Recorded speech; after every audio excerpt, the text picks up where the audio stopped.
നമസ്കാരം. ഇന്ന് നമ്മൾ ഫംഗൽ ഇൻഫെക്ഷനുകളെക്കുറിച്ചും അതിൽ ശ്രദ്ധിക്കേണ്ട കാര്യങ്ങളെക്കുറിച്ചുമാണ് സംസാരിക്കുന്നത്. പല രീതിയിലുള്ള ഫംഗൽ ഇൻഫെക്ഷനുകൾ നമ്മളെ ബാധിക്കാം. കൂടുതലായും നമുക്ക് നമ്മുടെ ക്ലിനിക്കുകളിൽ കാണുന്നത് സ്കിന്നിനെ ബാധിക്കുന്നതാണ്. എങ്ങനെയാണ് ഫംഗൽ ഇൻഫെക്ഷനുകൾ സാധാരണയായി ഉണ്ടാകുന്നത്? പ്രധാനമായിട്ടും വൃത്തിയില്ലാത്ത ജീവിത രീതിയാണ് അതിൻ്റെ ഏറ്റവും പ്രധാനപ്പെട്ട കാരണം. അത് തന്നെയാണ്.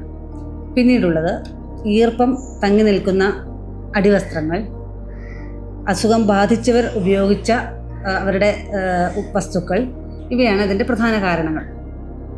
ഇതിൽ തന്നെ നനവ് പറ്റിയ അണ്ടർഗാർമെൻറ്റുകൾ ഉപയോഗിക്കുന്നത് കൊണ്ടാണ് കൂടുതലും ഇതുണ്ടാവുന്നതായി കാണുന്നത്.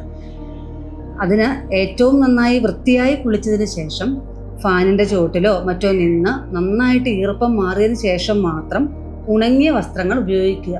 അതിലൂടെ ഒരു പരിധിവരെ നമുക്കിതിനെ കുറയ്ക്കാൻ സാധിക്കും. കഴിവതും മറ്റാൾക്കാർ ഉപയോഗിക്കുന്ന സോപ്പ്, തോർത്ത്, ചീപ്പ് തുടങ്ങിയ സാധനങ്ങൾ ഉപയോഗിക്കാതിരിക്കുക. അല്ലെങ്കിൽ നന്നായി ക്ലീൻ ചെയ്തതിന് ശേഷം മാത്രം ഉപയോഗിക്കുക. പബ്ലിക് ടോയ്ലറ്റുകളിൽ പോകുമ്പോൾ നന്നായിട്ട് ശ്രദ്ധിച്ച് നല്ല പ്രിക്കോഷൻസ് എടുത്തതിന് ശേഷം മാത്രം പോവുക. സാധാരണയായുള്ള കാരണങ്ങൾ ഇതാണെങ്കിലും ക്ലിനിക്കൽ എക്സ്പീരിയൻസിൽ മറ്റു ചില കാരണങ്ങൾ കൂടി ഇതിന് നമ്മൾ കണ്ടെത്തിയിട്ടുണ്ട്. വളരെ പഴകിയിരിക്കുന്ന അച്ചാറുകൾ, ഫ്രിഡ്ജിൽ കുറേ നാളായിട്ടിരിക്കുന്ന ഭക്ഷണ പദാർത്ഥങ്ങൾ, ഇവയെല്ലാം കണ്ടിന്യൂസ് ആയിട്ട് ഉപയോഗിക്കുന്നതിൻ്റെ ഭാഗമായിട്ടും ഈ ഫംഗൽ ഇൻഫെക്ഷൻസ് വന്നു കാണാറുണ്ട്. ഇങ്ങനെയുള്ള കണ്ടീഷനിൽ ചില ആൾക്കാരെങ്കിലും അവരുടെ വൃത്തിയുടെ ഭാഗമായിട്ട് ആൻറ്റിസെപ്റ്റിക് ലോഷനുകൾ, സാനിറ്റൈസറുകൾ ഇതെല്ലാം ഉപയോഗിച്ച് സ്വയമായിട്ട് വൃത്തിയാക്കുന്നതിൻ്റെ ഭാഗമായിട്ട് സ്ഥിതി പിന്നെയും വഷളാവുന്നതായിട്ട് കാണുന്നുണ്ട്. അതുകൊണ്ട് തന്നെ തീർച്ചയായും അടുത്തുള്ള ഒരു ഡോക്ടറെ കണ്ട് അദ്ദേഹത്തിൻ്റെ അഭിപ്രായപ്രകാരം മാത്രം മരുന്നുകൾ ഉപയോഗിക്കുക. ചികിത്സിച്ച് ഭേദമാക്കാൻ കുറച്ച് കാലതാമസം നേരിടുന്ന ഒരു അസുഖമാണ് ഫംഗൽ ഇൻഫെക്ഷൻ.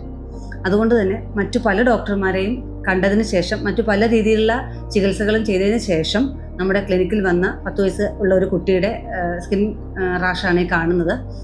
അത് അവനെയും അവൻ്റെ മാതാപിതാക്കളെയും വളരെയധികം ബുദ്ധിമുട്ടിച്ചിരുന്നു. 10 ദിവസം കൊണ്ട് തന്നെ അതിൽ കാര്യമായ മാറ്റം വന്നിരുന്നു. ഇപ്പോൾ ഏകദേശം പൂർണ്ണമായും അത് സ്കിൻ പഴയ രീതിയിലായ ഒരവസ്ഥയിലാണ് കാണുന്നത്.